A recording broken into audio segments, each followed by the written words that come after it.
Guest today is Sam Cooper, investigative journalist and publisher of The Bureau. We discussed the second leg of Canada's foreign interference inquiry, the warrants that were ignored, the intelligence reports that were blocked, and the gatekeepers who surround Justin Trudeau. Sam brings us into the details surrounding China's influence over Canadian politics and guides us through the maze of corruption that has led many of us to wonder if Canada is still a democratic nation. Stay tuned.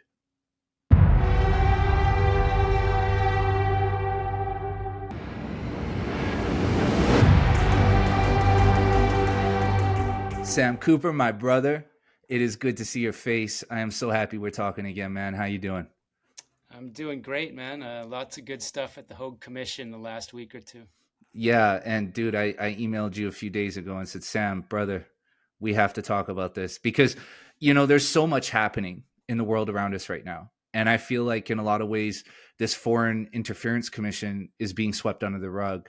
I haven't seen any legacy media reporting on it. I've seen like a few dribs and drabs from people and really just you. And I wrote a post on X last week saying, if anybody wants to follow this, Sam Cooper's the only guy that you need to pay attention to because you have a wealth of knowledge on this subject and you're able to dissect and analyze this stuff like nobody else. And dude, I've been following The Bureau. I told you it's my morning reading for everybody out there. If you're not reading The Bureau every morning, you need to be.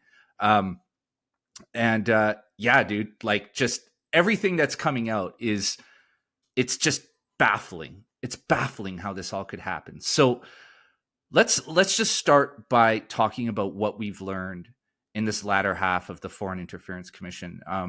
We could do a high level bird's eye view and then kind of drill down from there. So what are the key takeaways so far that you've come to that have come to light? Well, I mean, the last few days, it really came together. Our viewers will know that we talked more than anyone in Canada and a few times, months ago during the first phase about what I was covering. And that was that what really grabbed me, I didn't see anyone else really picking up on it, is that Justin Trudeau's national security advisors, he's had a steady succession of national security advisors after he showed Richard Fadden the door, who, astute watchers know is the former CSIS director, a real intelligence official. He's had a revolving door of about 4 national security advisors. That is Justin Trudeau in his term, while CSIS is just increasingly hitting that red alarm button on the warnings that China has infiltrated Trudeau's party, first and foremost, but all, Canadian democracy, top to bottom. So what jumped out at me, as you'll recall, is that Justin Trudeau's advisors had changed sensitive intelligence not once or twice, it's twice or 3 times on the Don Valley North riding. So this is where it's confirmed now. Multiple intelligence reports say that Chinese officials working through a proxy who won't be named, if I have to guess why, it's because there are RCMP investigations. A PRC proxy sends something like up to about 200 Chinese students into Don Valley North. They're told by the Chinese consulate who they need to vote for, and that if they don't vote for China's candidate, their student visa could be in trouble. Furthermore, we learned from another intelligence report that came out because of my reporting that some of these Chinese students who were voting across, riding lines, some of them with fake paper of IDs, were threatening other people at this nomination meeting.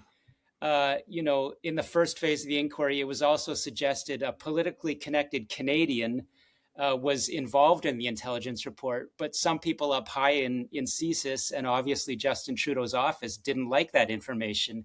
So all kinds of sensitive intelligence is being changed. David Vigneault, essentially that's CSIS's former director, acquiesces to these changes, as we talked about, apparently under some sort of political influence or pressure. And, I digested that information over the past few months, and I heard from a person that I'll just call a former well-placed CSIS officer that said, look, the Bureau nailed that reporting on that issue, and David Vigneault should have resigned the way he was being told to change sensitive intelligence on what has emerged as one of the most important uh, alleged Chinese interference cases. And it still is, as we've heard in the past week. It's up there with 6 cases that CSIS told the Hague Commission they're currently concerned with. There's an Elections Act investigation continuing in Don Valley North. And as you know, all kinds of lawsuits going on.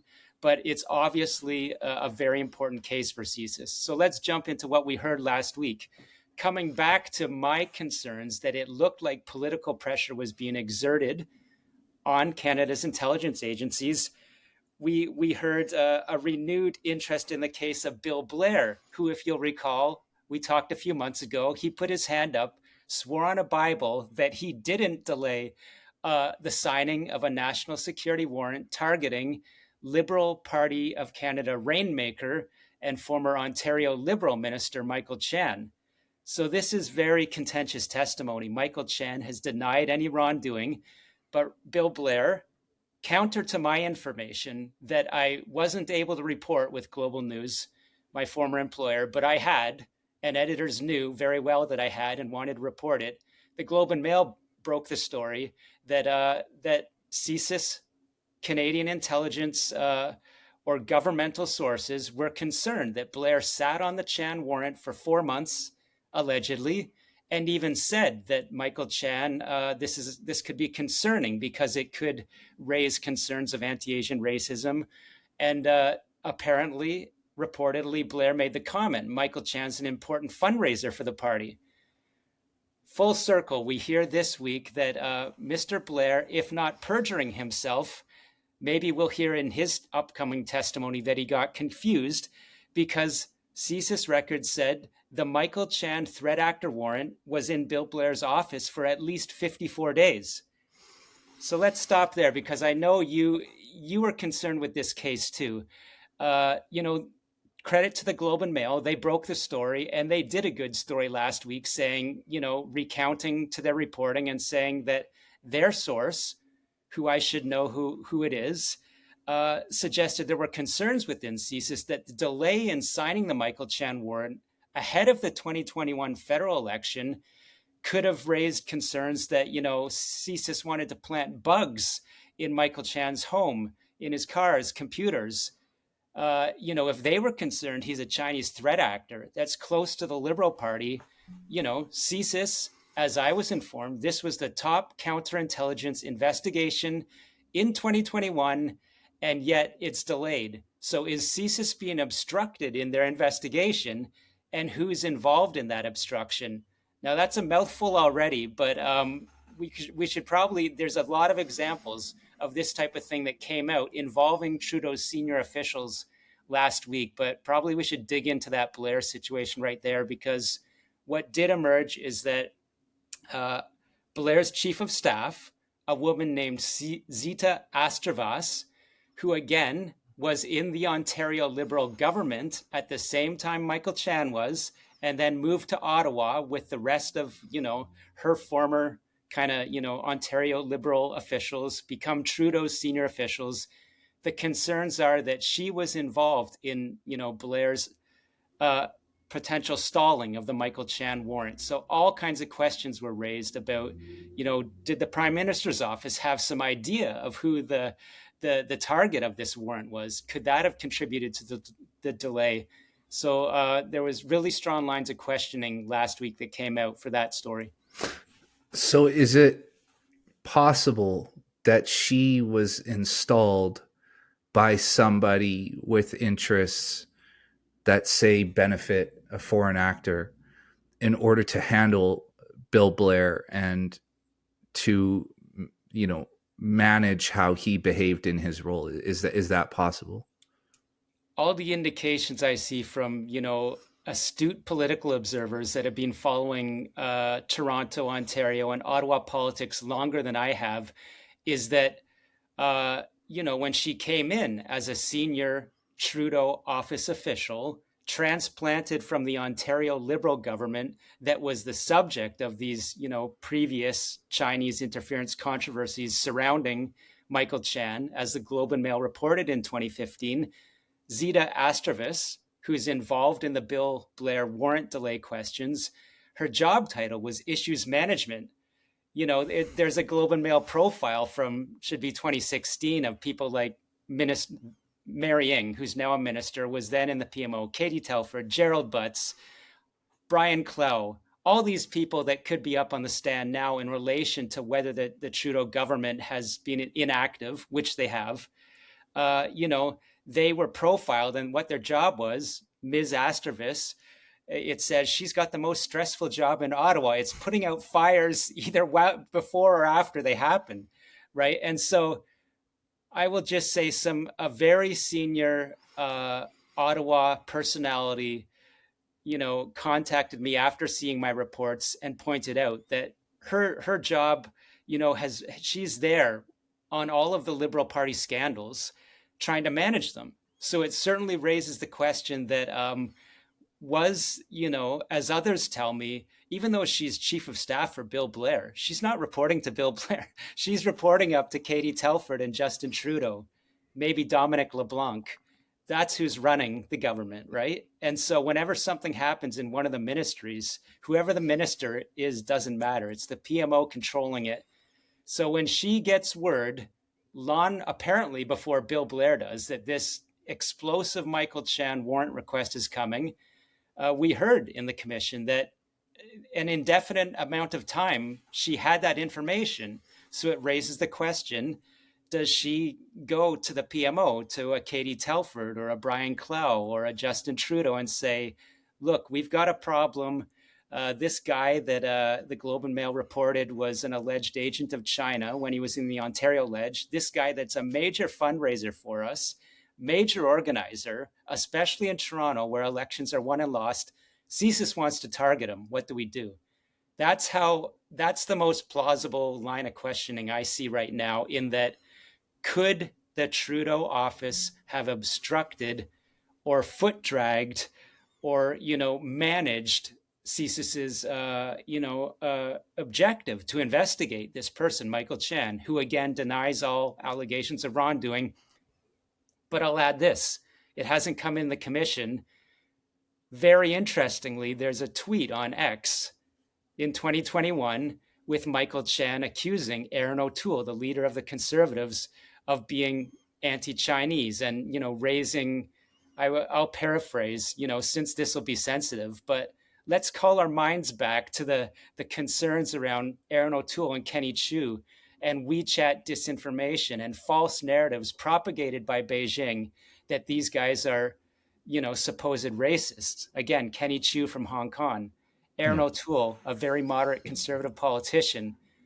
So, I won't stretch my answer further than that, but look, if CSIS had access to, technical intrusions around their investigation target, maybe they would know more than we do, or certainly they know more than I do about what was happening with disinformation campaigns. And Aaron O'Toole, as you remember, spoke about how he was attacked by funded United Front operations in the 2021 election. Yeah. And so for our American listeners, I would also like to point to a recent story surrounding New York governor. I don't have her name in front of me. I think it's Kathy Hochul. And she had an aide who has been proven to have been a spy for the CCP. Linda's son, yeah. So this isn't a far-fetched idea that, see, here's the way I look at it, and this is the way this is kind of shaping up to me, and you can correct me if I'm wrong here, but it looks like certain key figures in the Trudeau Liberal government are selected because of their incompetence, because they're wildly incompetent and corrupt. And then they're surrounded by people who are purposely installed to be their handlers, as you just described, the chain of communication and the chain of command.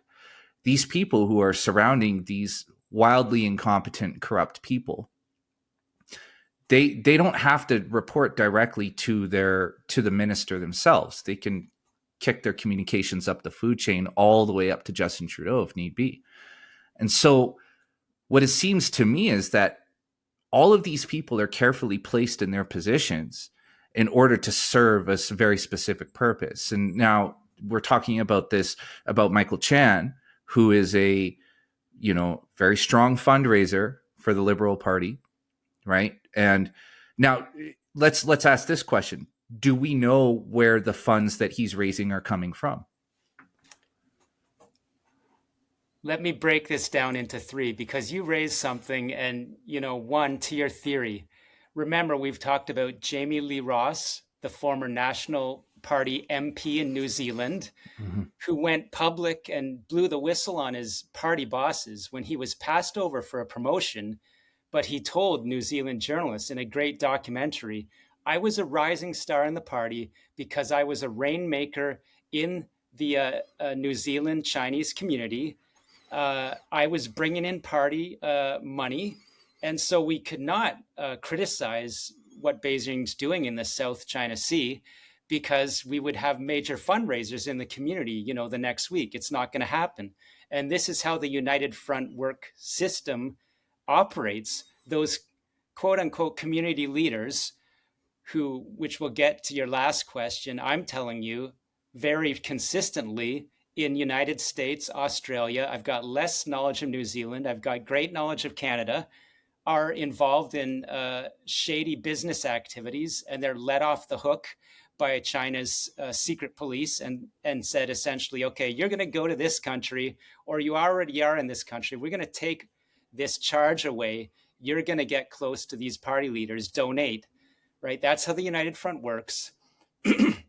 And so once you are, ushering so much in fundraising into the party, you start to be able to have those bonds of obligation where you suggest, hey, we want this person who's, the head of this, let's just say, Guangzhou Community Association in Toronto, to be your community outreach staff in the Prime Minister's office, or to be, your manager of diversity, equity, and inclusion here and here, which happens. That was Linda Sun.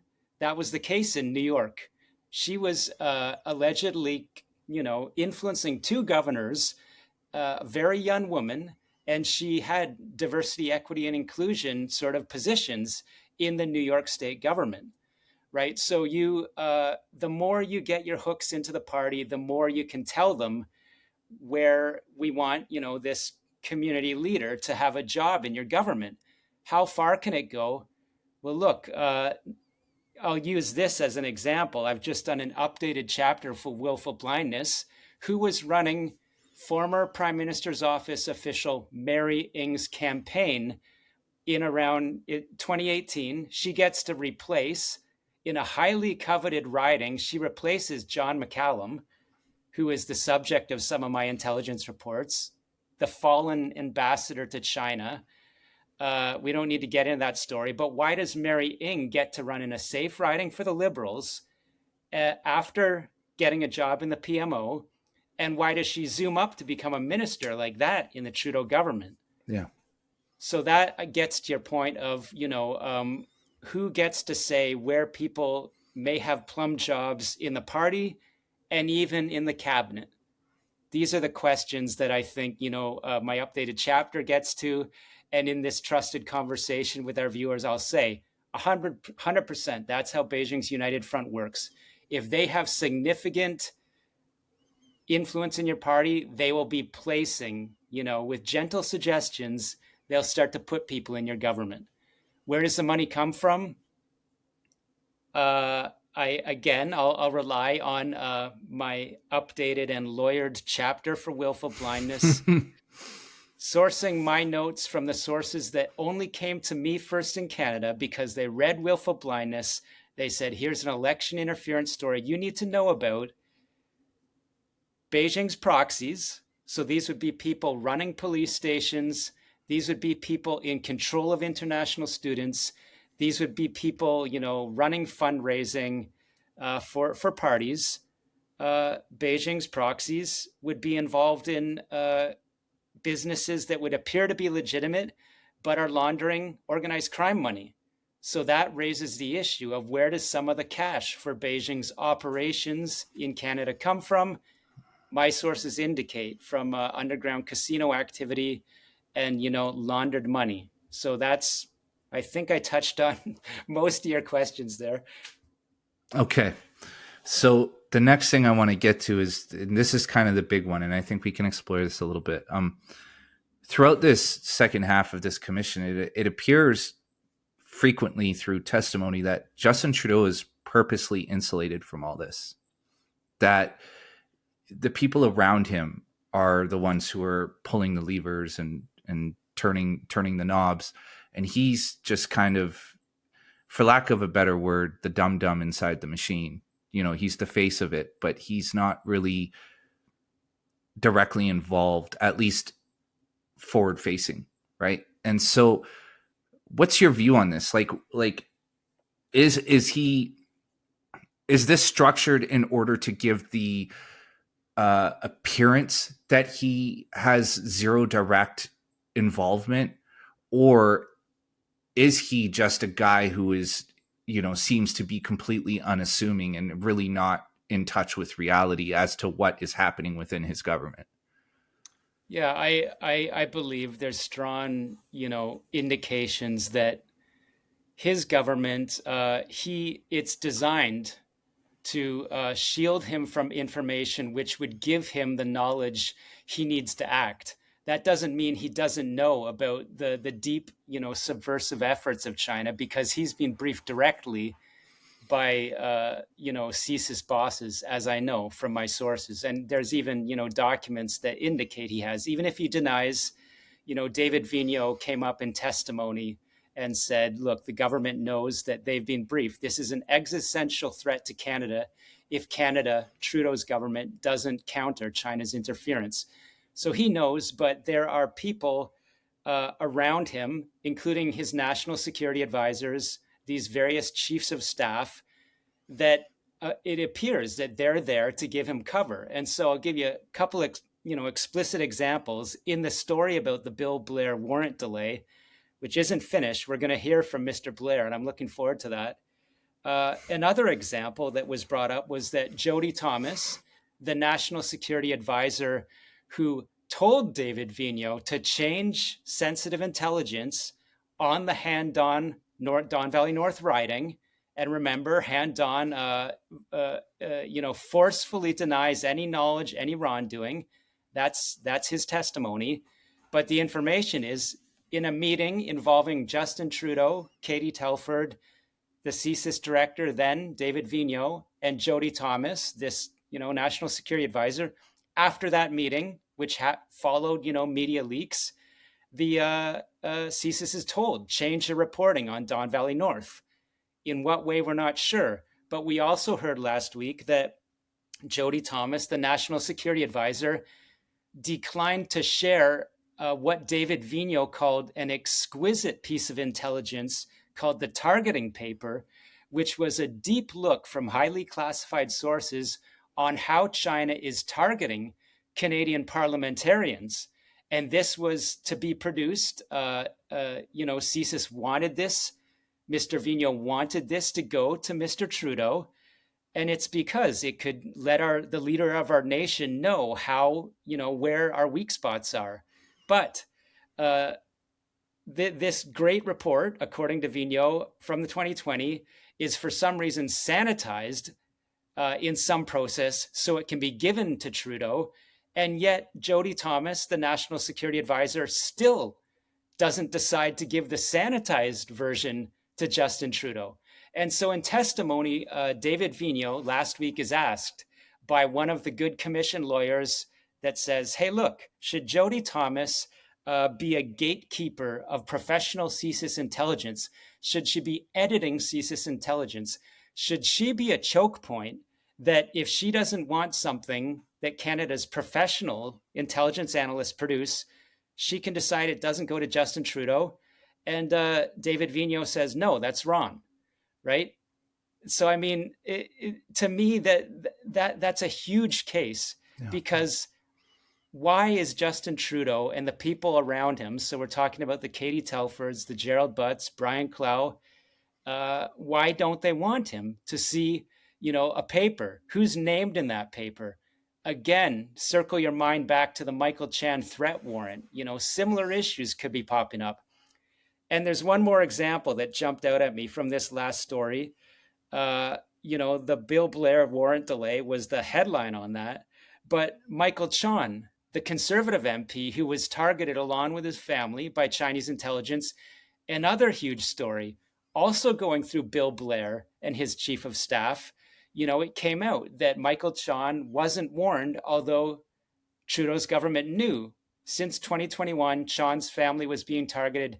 They never deigned to tell the guy that's being targeted by foreign intelligence. Yeah. And Michael Chan says the story came out that Bill Blair and other seniors didn't receive these intelligence alerts, didn't sit on them. Michael Chan essentially said, I can't believe that. His lawyer backed that up and said, it doesn't make any sense. And furthermore, Jody Thomas, the National Security Advisor, puts out a memo in 2023 spelling out how they're going to get better at warning Canadian parliamentarians that are targeted by foreign states. Michael Chan's lawyer comes out and says, this is a nonsense memo. It's essentially crafted to give this government a deflection because CSIS and Canada's other intelligence agencies did their job and reported up. It's the government, Trudeau's senior people, that didn't. That is horrifying, right? Because you think about it, what if, God forbid, one of Michael Chong's family members were targeted, violently, and in like a violent physical attack? What if one of them were killed in the process? In my opinion, if there was any investigation into it, which, this is the Trudeau government after all, so more than likely not. But if there was, all of these people could have been considered an accessory, right? In my mind, in a real strong democratic state, we're getting into evidence that suggests some sort of certainly inaction. That's proven. No one can question that. Is it obstruction of justice? Or, is it some form of gross negligence, were MP Chan's words, that he and his family were not warned for 2 years? Because remember, the NSI COP 2024 report, as I've hammered on, has 12 redacted paragraphs speaking about an egregious PRC proxy that's involved in high harm to Canadians and Canadian permanent residents. So that gets to your point. What if Mr. Chan's family had been endangered? Certainly people apparently are endangered in Canada, but, since this report won't name names, we can't know exactly who the egregious PRC proxies involved in this. I've got a pretty good idea. Having been, as subject of a threat brief myself for my work. I know there are people in Toronto and Vancouver that are considered by RCMP and CSIS to be extremely dangerous. And so it's negligence of the worst sort. And if we're talking about a delay in a warrant for a politician that is alleged to be a huge fundraiser with connections, to your party's elite, that is the Liberal Party, and connections to Beijing, I think in the United States, that's obstruction of justice, because as you've said, we're starting to see a case against the New York City mayor, in this case, taking cash under, through proxies from Turkey. New York Mayor Eric Adams, potentially there could be connections to other states. Mm-hmm. We've talked about the case of the senior aide that was working for the United Front and influencing 2 New York governors. So yeah, in the United States, as I've been saying over and over, far from a perfect democracy, but they will, rightly or wrongly, they'll investigate senior power brokers. Yeah. Right. In Canada, it's not happening. Yeah. And, for our listeners, especially our American listeners, since I've started these conversations with Sam, I've had people from American intelligence reach out to me who, as I've mentioned before, wanted to come on the podcast and then got cold feet. But what they're telling me is that Sam Cooper is absolutely right. And not only is Sam Cooper right, Sam Cooper is being a little bit nice, and that they believe Being Canadian and polite, right? yes, and they believe that these influences are not just within the Trudeau government, but are in the Biden administration as well, and go all the way directly to the top. And we've talked about this before, but there's evidence of that on Hunter Biden's laptop in his emails that you've analyzed yourself. But essentially, what they have stressed to me is that Justin Trudeau, in the capacity that he's in, whether he knows it or not, is not working for the Canadian people, which is frightening. It's frightening. And again, in my updated chapter for willful blindness, I write about the concept of state capture.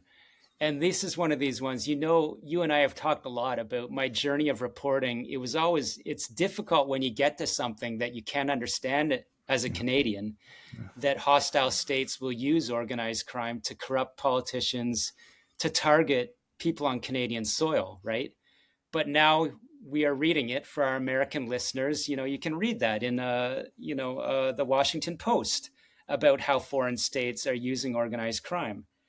And so that's a concept that I was able to get to and sort of break in news, and still not recognized in Canada, really. But I think we're starting to get there. But the concept of elite capture, to your point about Justin Trudeau or Hunter Biden, and let's not forget, I've reported for the Bureau that they tried with Mr. Trump. They got a 14K triad guy beside him at a golf club. So whether everyone's targeted, but I will make this argument until the cows come home. People like Prime Minister Trudeau essentially have, there's a level of compromise there. Yeah. And the concept is, again, China can influence your policies to such a high degree because they want things like they want Huawei in your 5G. And they can do that by funding your party, getting people into your office, and almost more importantly, by influencing the Canada-based industrialists and lawyers and powerful business people that want to do business with Beijing. So you're being, influenced from all sides, from within your party, from the industrialists that back your party, all avenues of the elites in Canada. If you're not a strong enough, parliamentarian, it's very easy to fall to, another state's wishes. And that's the story that's starting to, rankle Canadians, but not rankle them enough yet. Yeah. I want to go back to this Jody Thomas thing because I did have a question there and I kind of veered off track. But so what we know is that she sanitized a report from our intelligence agency to Justin Trudeau, reached her first, and she sanitized it before it reached him. Do we know what she took out of that report? Is there an earlier draft of the report available to the public? No, this is really interesting. And I was just last week, the testimony, or a few days ago, it was so good. So this targeting paper is written in 2020. It's by a CSIS analyst who's not named. And as the former director, David Vigneault, said, it was a crucial paper because it described the full continuity of CSIS's modern understanding of how Canadian parliamentarians are targeted. And it was highly sensitive. The sources are highly classified. But for some reason in 2021, it's decided in Trudeau's government, remember, which is run by the Prime Minister's office, political flacks and spin doctors, only focused on issues management and re-election. It looks like someone decides Justin Trudeau can't see the highly sensitive version. We need to take some names out because if he reads something that's quote unquote actionable, maybe he has to kick someone out of cabinet. Maybe he has to, who knows the number of threats within his own party or other parties. He might have to stand and do something. Someone makes the decision, let's sanitize the report. That's not Jody Thomas because she's hired in 2022. But under her watch in 2022, she makes the decision that this new report, which is less sensitive, doesn't meet the definition of foreign interference in her view. And she's not an intelligence expert, right? This is what came out in testimony very well from lawyers. They said she, who's appointed by Trudeau, is deciding for some reason he can't see the more sanitized report. How can she do that, right? I mean, she's a gatekeeper, she's an editor. Yeah. She appears to be a shield protecting Canada's leader from dangerous knowledge that might compel him to take action. That's how I see it. That's what's the key question. And to me, it's beyond plausible right now that intelligence is being changed because it points to people in Mr. Trudeau's party. Intelligence is investigations are being delayed. That evidence has now been established. Intelligence is being created, we've heard, to give the prime minister cover or excuses for not warning Michael Chan. Him and his family were targeted, and intelligence is being blocked. It's like a 360, I don't want to swear here, but again, we've talked. Why do I think this is worse than Canada's Watergate? I think that a reasonable person would see that you're not acting on China infiltrating your party first and foremost. This is way worse, in my opinion. This is like the end of. This is what you see at the tail end of a democratic nation before it falls apart, right? Like okay, you have gatekeepers who are blocking, shielding, and sanitizing important intelligence. Now, I'm a much more cynical person than you. And to me, what this looks like is that certain intelligence is being blocked, not because it will compel our leader to act, but because in some way, shape, or form, it may incriminate him. And that... Yeah, I'll jump on that. Okay, first of all, I've confirmed from people that risk their jobs in Canada that senior political officials surrounding Mr. Trudeau, CSIS has concerns about, whether it's because they've just chosen long ago they're going to accept dirty money from China because it puts them in power and keeps them in power. That could be one thing. Or, because they lack the morals to protect the country. They want to be in power. Maybe, like Eric Adams, the New York City mayor case is, he said, campaign fundraising wins elections. Everything else is fluff. So in theory, the people surrounding Trudeau would have the same view. But with them, China is just like trampling down, the path. And they're what put Trudeau in power. Case two is, as some of your U.S. intelligence sources seem to be suggesting, and as I have heard from intelligence community sources, they too have a concern about the officials surrounding Trudeau. Mm-hmm. And is it because, anyone is directly compromised and working for Beijing? Or is it because, as Jamie Lee Ross says, no, they just turn a blind eye because that's how they get into power, with foreign dirty money? Those are up in the air, and I don't have the evidence to decide which one, but both are in play, I think.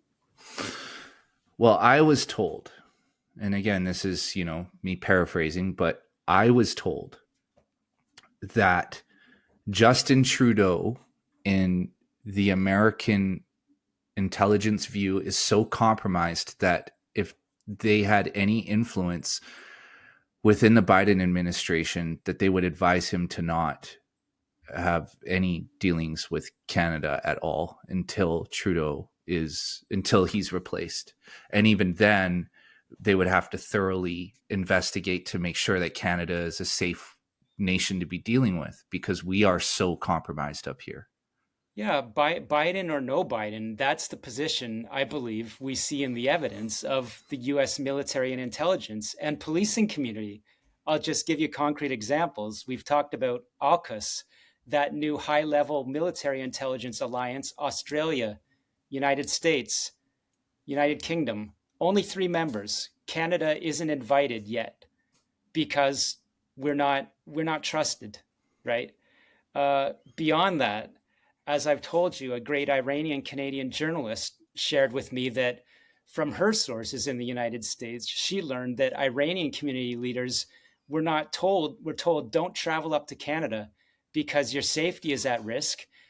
And the FBI, who's responsible for that, wouldn't share information with Canadian police because, again, there can probably, it seems they're concerned that information wouldn't be safe. And the same thing remains for intelligence, as my sources have indicated. Even though it's not said loudly, Australia, United Kingdom, and the United States don't see Canada as an equal member of that Five Eyes intelligence alliance anymore. So there are concerns with our integrity right now. And I do think, as I've said over and over again, look, this has been happening for decades. Probably it really starts with Jean Chrétien after building on Pierre Trudeau Sr. But Justin Trudeau would, just by passage of time, would be the biggest compromise threat of all in regards to, a Canadian leader. Absolutely. So,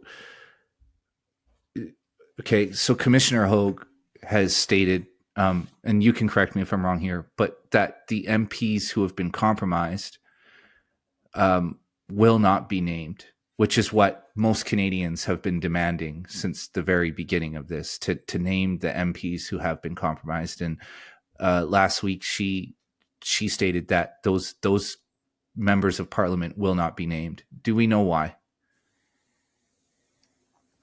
It's very difficult for judges and lawyers, at least in Canada, to if there's laws in place that say the only way to print a name would be if charges are laid.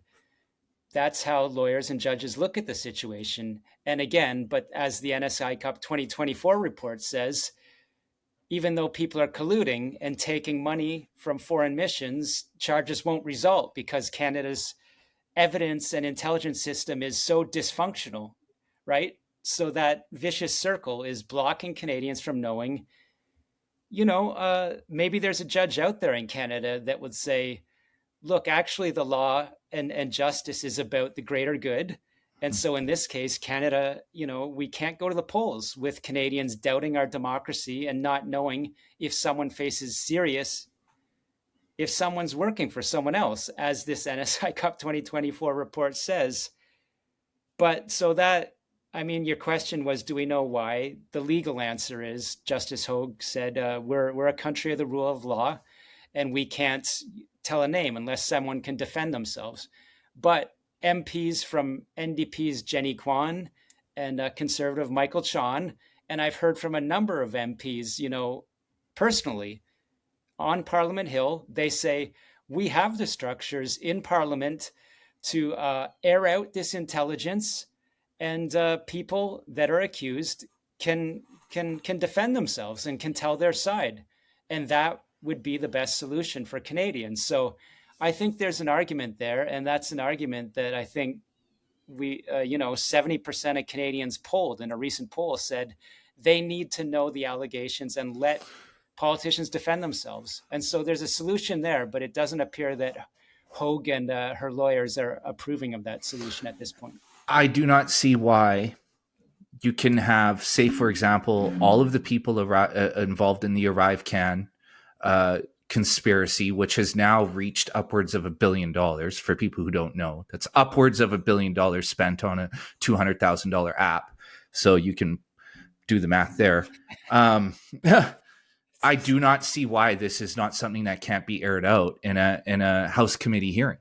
This is what it's designed for, right? That's a democracy. That's a transparent democracy. And even if the RCMP either has the lack of will or the lack of laws, Canada's democracy is eroding as we, by the day, it appears. But that's it. And so we have an election coming up.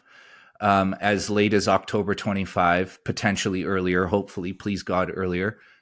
But now it's like the integrity of, number one, our electoral system is in question, right? But number two, our candidates.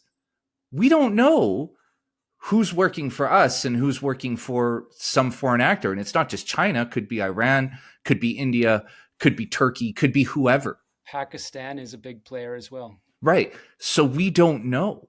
And that's I mean, that's even more concerning, right? Because number one, we can't trust that we're going to go to the polls, vote, and that our votes are going to be counted correctly, or that the system isn't going to be rigged in some way to tilt in the favor of, let's be honest here, Justin Trudeau and the Liberals. But we also can't trust that the person that we're voting for is even acting in the interests of our country. And so, like, this is to a point where it's like we don't even really have a democracy anymore. It's tarnished at this point, and I mean the thoughts in my mind about fear or distrust, confusion going to the polls. Leona Alisev, a Toronto area former MP who was in the Trudeau government and crossed the aisle, joined the Conservatives, she's come out with an affidavit alleging that in her riding, she's heard from a number of Chinese Canadians that said they wouldn't even go to the polls because they believed that there were Chinese officials in the voting stations. So the fear factor, they knew, either they knew who to vote for, or they feared that they couldn't vote for the person that they would have wanted to support. So remember, in this broken democracy conversation that everyone's feeling in Canada, or a lot of people, certainly over 50%, the diaspora is suffering it the worst and has been for decades now. That's a really good point, actually, because we've made this point through multiple episodes. For people who are watching us for the first time, what we're talking about, this isn't a condemnation of Canadian or of Chinese Canadians or Chinese people in general, right? This is a condemnation of the CCP and the Chinese Communist Party and the way that they've infected our democracy with authoritarianism. And that you made a really good point that Chinese people are the ones who suffer the worst underneath this, because they're intimidated into giving up their one democratic right. 100%. And this is evidence. We're now reading reports that Chinese students with fake IDs both face threats themselves of losing their student visas. And some of them, upon busing into a riding, are physically intimidating others, right? And remember how much it can't get worse than that, than actual violence at the polls. And remember, the CCP police station is about that fear of having triad thugs and intelligence officials looming over the community. Yeah, and my fear, and Sam, I'm traveling into speculation territory here, so you don't have to comment. But my fear is that, in the United States and in Canada, we are speeding toward a revolution, like a classical French style revolution, because we are at a point. I mean, I know for myself, like, I have a handful of people that I can read, you being the very top of that list, that I can trust and believe that they're telling me the truth, and that this isn't biased in any way, and this isn't influenced in any way to spin a narrative and create a perspective. But I don't believe anything that comes through legacy media. I have a hard time believing anything that comes from any of our politicians, and that includes Pierre Poilievre at this point. So when you reach this place, we're entering really dangerous territory where people are so disillusioned, they don't believe that in anything anymore. I mean, I agree.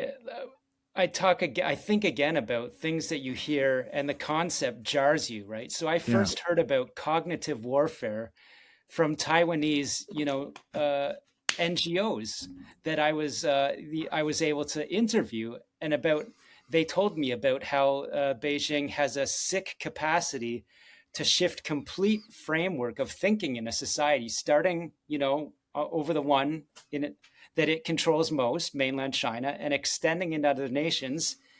And we heard David Vigneault in testimony last week talking about Beijing's cognitive warfare, which goes beyond the capacity of military psychological operations, which is aimed at actual brain functions, social media algorithms, which is aimed at like shifting whole ways of thinking in societies.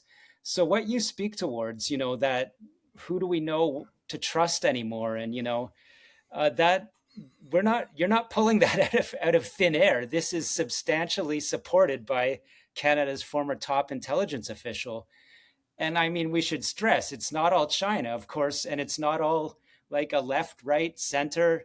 Everyone's being attacked by a lot of different actors, and that includes Russia's in the mix. And so whatever we think about the Ukraine war, Taiwan, whatever cultural issues in Canada, I think if any of us is honest with ourselves, we're gonna have to think, even what I think I believe, I've got to look into myself and look at where my cognitive biases are and what's going into it. And I do think that, like, an honest, a person that's a critical thinker, there's a lot of people that are in that space, and we're all kind of like, where do we go from here? Yeah, that's exactly it. I mean, we're all constantly manipulated by algorithms, right? And there are people who are manipulating the algorithms or creating and running the algorithms who have a particular goal in mind, right? And TikTok is one of them. And see, this is the TikTok issue is one that I don't know what to think, because I'm a free speech absolutist. I think anybody should be able to say anything they want. But I mean, with TikTok, I mean, you have what I've previously referred to as an immutable bullhorn into youth culture, into North American youth culture, right? They can literally port in anything that they want and have hundreds of millions of eyeballs watching it all at the same time, and influenced by the ideas that are proliferated within it, right? Yeah, I mean, we've talked before about the evidence in the United States surrounding TikTok, and now since then, a report came out from a great expert in her name is Anne Marie Brady from New Zealand on what's going on in the South Pacific, and she cited information that in I think it's New Caledonia, which is sort of a French jurisdiction. They had to turn off TikTok for 2 weeks because there was an independence, fomentation and rebellion going on, and Beijing was involved allegedly in fomenting, Yeah. That geopolitical crisis for France and that small island. And that's a really good example, because that's what can happen.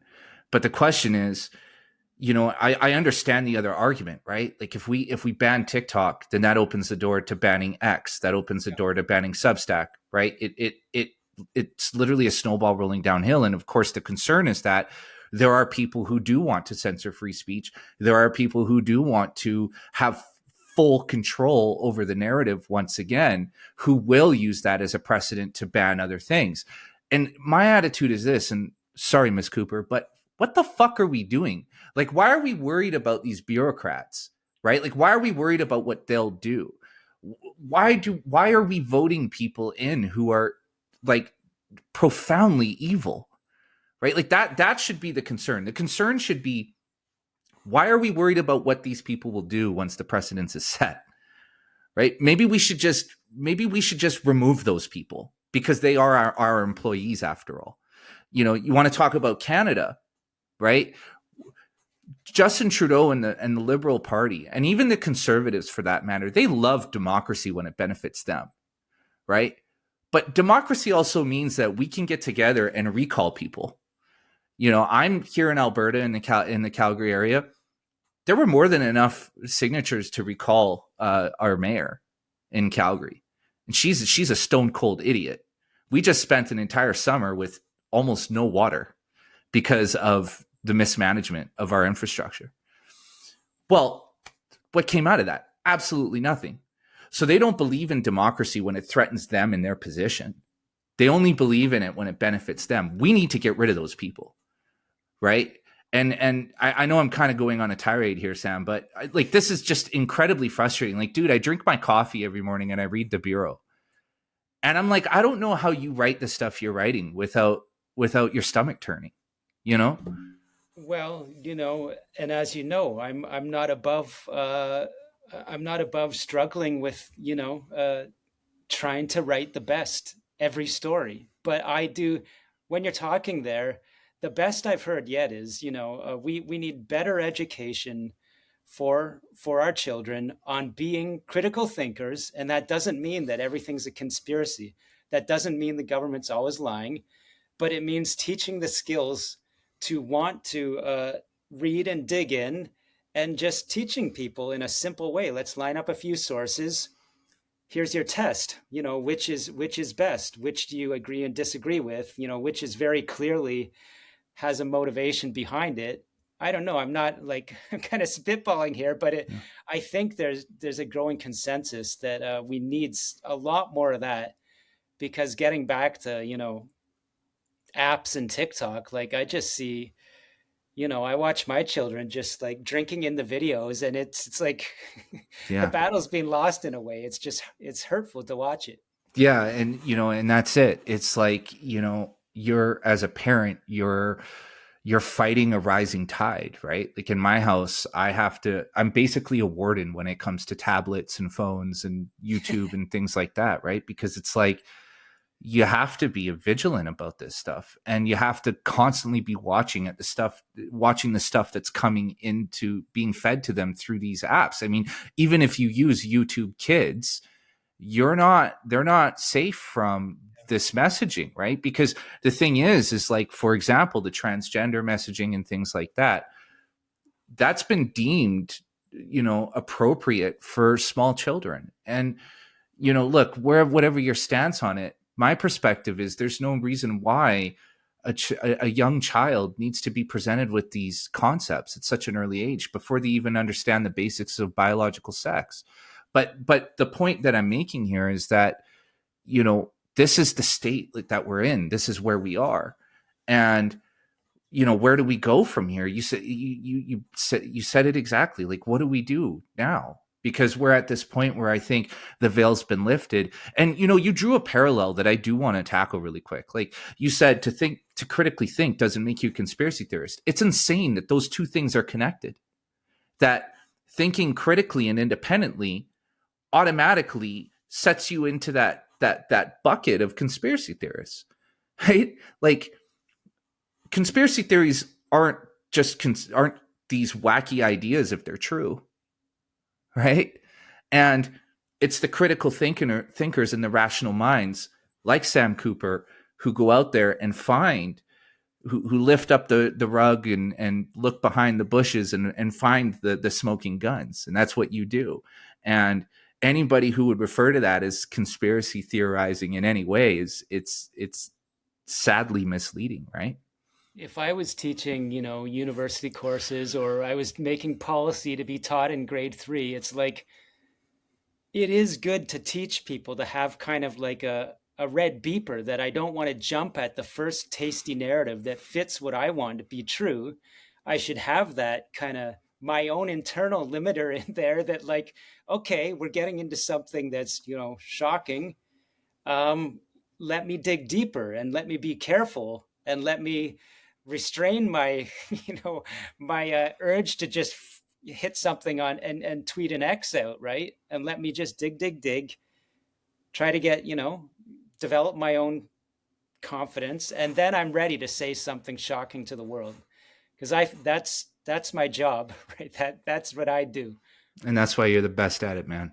Because, I'm sure you're sitting on stuff that, you lose sleep at night over, but you're not going to present it to the world until you vetted it thoroughly and made sure that it's absolutely correct and factual, right? And not always perfectly at that. So Yeah. I'm very human myself, but I understand that process. So before we go, Sam, is there anything else that came out of this first half of the second leg of our Foreign Interference Commission that we didn't touch on today that you think is important for people to know? Just to let people know what's coming up. This is the portion of the hearing that, while not touted as such, this is where it really gets interesting. This is where Bill Blair, who swore on the Bible that he signed a warrant, within a few hours, now we know CISA's documents say it was at least about 6 weeks, if not more. So he's going to have to go up there again and answer for his first, whether he perjured himself or not. Justin Trudeau's senior aides, who I'm telling our listeners migrated from the Ontario Liberal government that was beset by an egregious alleged China interference network, and then apparently brought that network whole hog into the Justin Trudeau government, will need to face more questions about why. Your questions. Why is a sensitive targeting paper sanitized and then kept away from Canada's leader? Why is a document crafted to give Canada's leader cover for not warning Michael Chan that his family is targeted, in whatever way? So these people will have to answer. I would say I'm pretty close to your position. I'm skeptical that there will be real accountability here, but I really saw things come together on the case that Canada's intelligence is being degraded for political reasons, and I think if lawyers keep pushing, we're going to hear more about that, and I'll be able to write about it.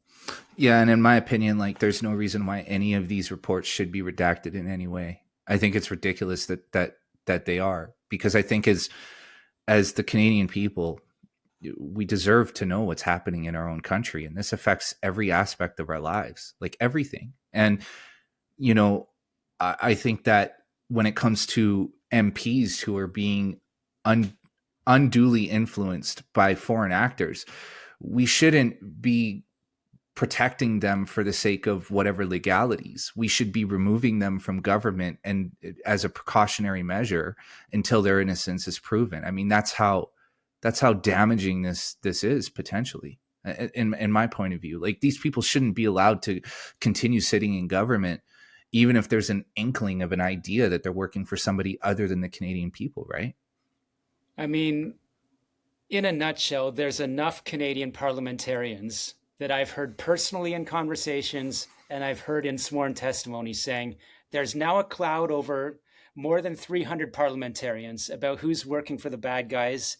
The fair thing is there has to be some sort of transparent hearing so that they can clear their own names, right? And for the Canadians. So, I mean, I'm sure smart lawyers can figure it out, and I'm sure there's some bad lawyers that'll find a lot of arguments why it shouldn't happen. And look, if you got nothing to hide, then you shouldn't have a problem and going into a parliamentary hearing and defending yourself, right? I mean, that's just what it is. Look, this isn't like you got caught peeing in the women's bathroom at work, right? You're potentially working on the side of a foreign adversary. They're supposed to be working for us, and our system is in grave danger because that's in doubt. Yeah. All right, let's leave it there. Sam, we'll be back again in a couple of weeks once this thing concludes. But I just wanted to talk to you about it, man, because I'm reading your reporting and I'm just like, oh my God, like, where are we? Like, what universe are we in? And man, dude, I blow smoke at the end of every one of our conversations, but I love you, brother. I'm so glad you're doing this. I'm so glad you're out there, dude. Like, every morning I drink my coffee, I go straight to the bureau, and I'm just like, I have to put it down sometimes because I'm just like, I don't know where we're going here. Well, for our American listeners, and I am ramping up my reporting on the United States, and good people there are noticing as well. Yeah. Sam, can you tell everybody where they can find you? Yeah, thebureau.news. And you can find me on X at Scooper Cooper. Yeah. Thebureau.news first. Yeah. Go to the Bureau, subscribe, become a paid subscriber. Listen, everybody, I cannot stress this enough. Guys like Sam Cooper are so few and far between. I mean, I could literally talk to Sam for 5-6 hours. We break these down to hour-long episodes so that they're palatable for you. But go to the Bureau, sign up as a paid subscriber, buy the t-shirt. Sam and his work is so crucial and critical to not just Canada, but the West in general. And, he's part of a very small club. I'm talking the Matt Taibbi's of the world, the Seymour Hirsches of the world. Sam's part of that club, and he just so happens to be one of us. So please, please, please go through, support thebureau.news. And if you feel like it, you can subscribe for free at bravenewnormal.substack.com too. I thought I'd throw that out there. But yeah. Anyways, Sam, hang around for 10 seconds. But dude, thank you once again, man. I love you, dude. I love everything you do. And just thank you for doing what you do. Thanks, man.